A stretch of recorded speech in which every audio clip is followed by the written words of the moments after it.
ನನ್ನ ದೇಶ, ನನ್ನ ಜನ, ನನ್ನ ಇದಂತ ಅವರು ಅದಕ್ಕಾಗಿ ತಮ್ಮ ಜೀವ ಬಲಿದಾನ ಕೊಟ್ರ. ಹಂಗಾಗಿ ಇವತ್ತು ಅವ್ರನ್ನ ಸಮಾಜದ ಮನಸ್ಸಲ್ಲಿ ಇನ್ನೂ ಜೀವಂತವಾಗಿದ್ದಾರೆ. ಇನ್ನೂ ನಮ್ಮ ಇದು ಇರುವವರೆಗೂ ಜೀವಂತವಾಗಿರುವಂತ ಯಾವ್ದಾರ ಇದ್ರ ಅದು ನಮ್ಮ ಹೋರಾಟಗಾರರ ಇತಿಹಾಸ. ನಮ್ಮ ಬಾಬಾ ಸಾಹೇಬ್ ಅಂಬೇಡ್ಕರ್ ಅವರು ಯಾವ ತರ ಅಂತಂದ್ರೆ ನಮ್ಮ ದಲಿತ ಸಮಾಜದವರು ಆದ್ರೂ ಎಲ್ಲ ಇಡೀ ನಮ್ಮ ಮಾನವ ಕುಲಕ್ಕ ಅವರು ದೇವರಾದ್ರೆ. ಯಾಕಪ್ಪ ಅಂತಂದ್ರ ತಾವು ಮಾಡ್ಬೇಕಾದ್ರೆ ಏನೋ ಮಾಡಬಹುದಾಗಿತ್ತು.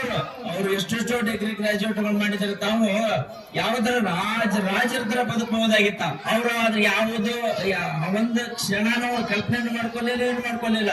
ಅವ್ರು ಇರೋವರೆಗೂ ನನ್ನ ಜನ, ನನ್ನ ಸಮಾಜ, ನನ್ನ ದೇಶ ಅನ್ನುವಂತ ಒಂದು ಇದ್ರಲ್ಲೇ ಅವರು ಕೊನೆಗಾಗ ಅವ್ರು ಯಾವ ತರ ನಿಧನ ಹೊಂದಿದ್ರಪ್ಪ ಅಂತಂದ್ರ ಅದನ್ನ ನೆನಪು ತೆಗೆದ್ರೆ ಈಗೂ ನಮ್ ಕಣ್ಣಾಗ ನೀರ್ ಬರ್ತಾವ.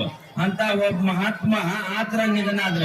ಯಾಕಂತಂದ್ರೆ ಈ ವ್ಯವಸ್ಥೆನ ಬದಲಾವಣೆ ಮಾಡ್ಬೇಕಾದ್ರೆ ನೀವೆಲ್ಲ ಪ್ರಜ್ಞಾವಂತರಾಗ್ಬೇಕಾದ್ರೆ ಒಳ್ಳೆ ವಿದ್ಯೆ, ಒಳ್ಳೆ ಬುದ್ಧಿ, ಒಳ್ಳೆ ಸಂಸ್ಕಾರವನ್ನ ಪಡ್ಕೋಬೇಕು. ಒಳ್ಳೆ ವಿದ್ಯೆ, ಒಳ್ಳೆ ಬುದ್ಧಿ, ಒಳ್ಳೆ ಸಂಸ್ಕಾರವನ್ನು ಪಡ್ಕೊಂಡ್ರ ನೀವು ಮುಂದಿನ ದಿನಮಾನದಲ್ಲಿ ಅವ್ರ ತರ ಆಗ್ತೀರಿ. ನೀವು ನೆನ್ಕೊಳ್ತೀರಿ ಸಮಾಜದಲ್ಲಿ. ಯಾಕಂತಂದ್ರೆ ಒಳ್ಳೆ ಕೆಲಸ ಮಾಡಿದವ್ರನ್ನ ಮಾತ್ರ ಸಮಾಜ ನೆನ್ಪಿಟ್ಕೊತೈತಿ. ಕೆಟ್ಟ ಕೆಲಸ ಮಾಡಿದವ್ರನ್ನ ತನ್ನಷ್ಟೇ ತಾವು ಬದುಕಿದವ್ರನ್ನ ಸಮಾಜ ನೆನ್ಪಿಟ್ಕೊಳಂಗಿಲ್ಲ. ಹಾಗಾಗಿ ಇನ್ನು ಮುಂದಿನ ದಿನಮಾನದಲ್ಲಿ ನೀವು ಎಲ್ಲರೂ ಒಳ್ಳೆಯ ನಾಗರಿಕರಾಗ್ರಿ, ಒಳ್ಳೆ ಶಿಕ್ಷಣ ಪಡ್ಕೊಳ್ರಿ, ಮತ್ತ ಒಳ್ಳೆ ಉತ್ತಮಕ್ಕೆ ಬೆಳೀರಿ ಅಂತ ಹೇಳಿಕೆಸಿಂದ ನಾನು ಇದನ್ನೇ ಹೇಳೋದು. ಮತ್ ಇನ್ನೊಂದು ನಾನು ಹೇಳ್ಬೇಕಪ್ಪ ಅಂತಂದ್ರ ನಮ್ದು ಒಂದು ಸಣ್ಣ ಆಸೆ ಐತಿ. ಸಣ್ಣ ಆಸೆ ಅಂತಂದ್ರ ಇದು ನನ್ನ ಪ್ರಕಾರ ದೊಡ್ಡ ಆಸೆನ. ಯಾಕಂತಂದ್ರ ನಮ್ಮಲ್ಲಿ ಶಾಲೆಗಳು ಯಾವ ತರ ಆಗ್ಯಾವಪ್ಪ ಅಂತಂದ್ರ ಈಗ ಸರ್ಕಾರಿ ಶಾಲೆಯನ್ನ ಎಲ್ಲರೂ ಕೇವಲ ಕಾಣಕತ್ತಾರ. ಯಾಕಂತಂದ್ರೆ ಇಲ್ಲಿ ಸಾವಿರಾರು ಜನ ಬಡಮಕ್ಕಳು ಓದ್ತಿರ್ತಾರ. ಇನ್ನೂ ಬಡತನ ಅನ್ನೋದು ನಮ್ಮ ದೇಶದಲ್ಲಿ ಹೋಗಿಲ್ಲ. ಯಾಕಂತಂದ್ರೆ ಇನ್ನೂ ಕೆಲವೊಂದು ಕಡೆ ಒಂದು ಹೊತ್ತಿನ ಊಟಕ್ಕಾಗಿನೂ ಪರಿತಪಿಸುವಂತ ಜನ ಅದಾರ. ಹಾಗಾಗಿ ನಾವು ಸರ್ಕಾರಿ ಶಾಲೆ ಶಿಕ್ಷಕರಿಗೆ ಮಾತ್ರ ಹೇಳಕ್ ಸಾಧ್ಯ. ನಾವು ಈ ಶಿಕ್ಷಣ ವ್ಯವಸ್ಥೆಗೆ ಸರ್ಕಾರಕ್ಕೆ ಹೇಳುವಷ್ಟ ನಮ್ಗಿದಿಲ್ಲ. ಯಾಕಂತಂದ್ರ ನಾವು ಅವ್ರ ವಿರುದ್ಧ ಹೋರಾಡಬಹುದು, ನಮ್ಗೆ ಏನ್ ಬೇಕು ಹಕ್ಕನ್ನು ಪಡ್ಕೋಬಹುದು. ಯಾಕಂತಂದ್ರ ನಮಗ್ ಡಾಕ್ಟರ್ ಬಾಬಾ ಸಾಹೇಬ್ ಅಂಬೇಡ್ಕರ್ ಕಲ್ಸ್ಯಾರ. ನಮ್ಮ ಹೋರಾಟದಿಂದ ಏನೆಲ್ಲ ಪಡ್ಕೋತೀವಿ.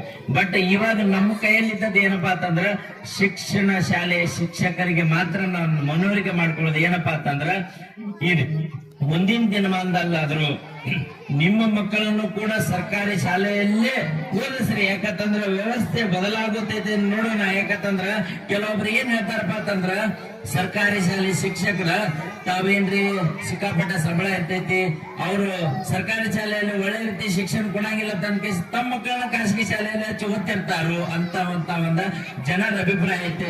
ಇದನ್ನ ಹೋಗಲಾಡಿಸ್ಬೇಕಾದ್ರ ನೀವು ದೊಡ್ಡ ಮನಸ್ಸು ಮಾಡ್ಬೇಕು. ಯಾಕಂತಂದ್ರ ಸರ್ಕಾರಿ ಶಾಲೆಯಲ್ಲಿ ಒಳ್ಳೆ ಶಿಕ್ಷಣ ಸಿಗಂಗಿಲ್ಲ, ನಿಮ್ಗೆ ಗೊತ್ತಿಲ್ಲನ್ರಿ. ಯಾಕಂತಂದ್ರೆ ನೀವೇ ಶಿಕ್ಷಣ ಬಂದೇ ಮಾಡೋರಲ್ಲ. ಹಂಗಾಗಿ ನನ್ನ ಒಂದು ಮನವಿ ಅಂತ ತಿಳ್ಕೊರಿ, ಏನಾದ್ರು ತಿಳ್ಕೊರಿ. ಬಟ್ ನೀವು ಇನ್ನು ಮುಂದೆ ಇಷ್ಟು ದಿವಸ ಏನಾಗ್ತಾತ, ಇನ್ನು ಮುಂದಿನ ದಿನಮಾನದಲ್ಲ ನಿಮ್ಮ ಮಕ್ಕಳನ್ನ ಸರ್ಕಾರಿ ಶಾಲೆಯಲ್ಲ ಓದಿಸ್ರಿ, ಈ ಸಮಾಜಕ್ಕೆ ಮಾದರಿ ಆಗ್ರಿ. ಯಾಕಂತಂದ್ರೆ ಇದೊಂದು ಏನ್ ವ್ಯವಸ್ಥೆ ಐತ್ಲ, ಇದನ್ನ ಬದಲಾವಣೆ ಮಾಡ್ಬೇಕಾದ್ರೆ ಮೊದಲನೇ ನೀವೇ ಆಗ್ಬೇಕು. ಹಾಗಾಗಿ ಅರ್ಥ ಮಾಡ್ಕೊಡ್ರಿ ಈ ವಿಚಾರವನ್ನ. ನೀವು ಸ್ವಲ್ಪ ಮನೆಗೂ ಕೇಸಿಂದ ಈ ಮಾತು ಯಾಕೆ ಬಂತು ಅಂತ ಕೇಸಿ ನೀವು ಆತ್ಮ ಮಾಡ್ಕೊಳ್ರಿ. ಯಾಕಂತಂದ್ರೆ ಎಲ್ಲಾ ಜನ ಹೇಳ್ತೈತಿ ಸರ್ಕಾರಿ ಶಾಲೆ ಶಿಕ್ಷಕರು ಎಲ್ಲರೂ ತಾವು ದೊಡ್ಡ ದೊಡ್ಡ ಕಾಲೇಜುಗಳಿಗೆ ಖಾಸಗಿ ಶಾಲೆಗಳಿಗೆ ತಮ್ಮ ಮಕ್ಕಳನ್ನ ಓದಿಸ್ತಾರೋ, ನಮ್ಮಂತ ಬಡಮಕ್ಕಳ ಸರ್ಕಾರಿ ಶಾಲೆಯಲ್ಲಿ ಓದ್ತಾರೋ. ಯಾಕ ಅವರ ಬೋಧನೆ ಮಾಡ್ತಿರ್ತಾರ, ಅಲ್ಲಿ ಒಳ್ಳೆ ರೀತಿ ಶಿಕ್ಷಣ ಸಿಗಂಗಿಲ್ಲ ಅಂತ ಅವ್ರಿಗೆ ಗೊತ್ತಾಗೈತಿ ಅನ್ನುವಂತ ಒಂದು ಮಾತೈತಿ. ಅದನ್ನ ದೂರ ಮಾಡ್ಬೇಕಾದ್ರ ದಯವಿಟ್ಟು ನನ್ನ ಮನವಿ ಐತಿ, ಮುಂದಿನ ದಿನಮಾನದಲ್ಲಿ ಸರ್ಕಾರಿ ಶಾಲೆ ಶಿಕ್ಷಕರಾದ್ರೂ ಅಷ್ಟು ಮಾಡ್ರಿ. ಯಾಕಂತಂದ್ರೆ ನಿಮ್ಮ ಮಕ್ಕಳು ಓದ್ತಿರ್ತಾರ, ನೀವು ಬೋಧನೆ ಮಾಡ್ತಿರ್ತೀರಿ, ಅಲ್ಲಿ ವಾತಾವರಣ ಎಷ್ಟು ಬದಲಾವಣೆ ಆಕೈತಿ ನೋಡೋಣ. ಶಿಕ್ಷಣ ಇಲಾಖೆಯಲ್ಲಿ ಕೆಲಸ ಮಾಡ್ತಕ್ಕಂಥ ಶಿಕ್ಷಣ ಇಲಾಖೆ ಆಗ್ಲಿ, ಸರ್ಕಾರಿ ಶಿಕ್ಷಕರಾಗ್ಲಿ, ತಮ್ಮ ಮಕ್ಕಳನ್ನ ನೀವು ಸರ್ಕಾರಿ ಶಾಲೆಯಲ್ಲಿ ಓದಿಸಿದೆ ಆದಲ್ಲಿ ಈ ವ್ಯವಸ್ಥೆಯನ್ನು ಸ್ವಲ್ಪ ಬದಲಾಗೈತೆ ಅನ್ನೋದು ನೋಡೋಣ ಅಂತ ನನ್ನೊಂದು ಆಸೆ. ಇಷ್ಟು ಹೇಳಿ ನನ್ನ ಎರಡು ಮಾತನ್ನು ಮುಗಿಸ್ತೇನೆ. ಜೈ ಹಿಂದ್, ಗೋಲ್ ಭಾರತ್ ಮಾತಾ ಕಿ ಜೈ, ಕರ್ನಾಟಕ.